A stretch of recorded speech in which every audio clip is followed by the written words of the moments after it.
менің атым Жүсіп, мен Литвадан келдім. 27-мін, 27 жастамын. Қазақ тілі өте қатты ұнайды маған. Мен бірінші рет 4 жыл бұрын үйрене бастадым. Сосын, прогресс кішкене прогресс болды.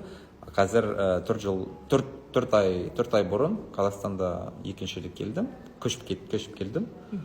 Және Батлбол деген клуб табалдым.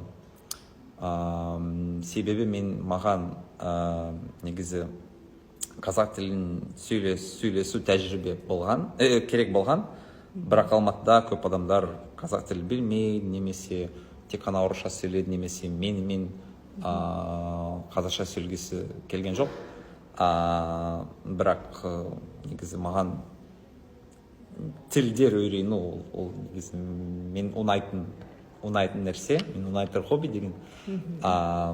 Және қазір қазақ тілі жақсырақ болды осы 4 ай кейін.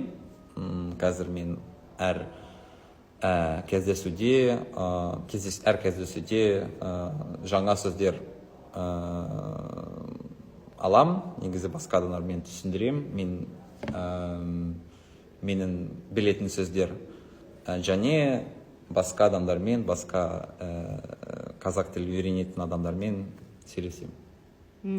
Бұл сіздің әдісі, да, ваш метод? Негізі осыны менің амалым қазақ тілі үйрену.